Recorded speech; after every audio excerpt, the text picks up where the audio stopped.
උදේ රෝකාර වෙන අජීනෙත් නෙවෙයි. ඒ තේරෙන්නේ නැත්තේ. ඔයා තාත්තා කෙනෙක් වෙන යන්නේ. ඔය ඇත්තමද කියන්නේ? මාර මිනිස්සෙක් නේ. මාර මිනිස්සෙක් නෙමෙයි. බුරුතා මිනිස්සෙක්. ඒ උඹත් නැගිටලානේ බා. නදී තරංගගේ වමනේ සද්දෙට මම ඇහැරුනේ. නදී තරංග දැන් ඔයා ගැබිනියා. ඒ කියන්නේ අප්කමින් මදර් කෙනෙක්. ඔයාට බැලන වැඩක් නැහැ. ඔයා ඔහොමි.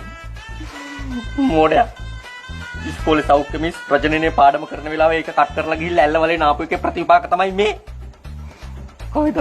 ඔබට තිබුණා අර බලේ කඩේ මధుර අයියාගෙන් ඇස් පුංචි බාල්දි ක්‍රමයේ හරි අහගෙන ඉගෙන ගන්න. බැඳපු දවසම කිව්වා යකෝ පෞල් සැලසුම් ක්‍රම භාවිතා කරන්න කියලා. ඇහුවද? කොයිද ඉතින්? උඹලා හිතන් ඉන්නේ මට පිස්සු කියලානේ. මට කියපන්. උඹේ ඒක පුද්ගල ආදායම කීයද?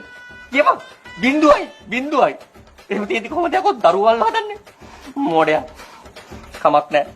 මං දැන් ගිහිල්ලා උඹලගේ දෙපාර්ශ්වයේ වැඩිහිටියොන්ට මේ සුබ ආරංචි කියලා උන්ව දැනුවත් කරලා ඉවර වෙලා මේ හැමදේම පිළිවෙල කරලා එන්න. එතකන් උඹ නදී තරංග කන්න බොන්න ආස දේවල් දීලා යව පරිස්සමට බලා ගන්න ඕන. හරිද? ඒ දැන් බා මේ හදිස් කියන්නේ ඒකටද බා? මගේ ටී-ෂර්ට් එක ගන්න බලන්න. යකෝ.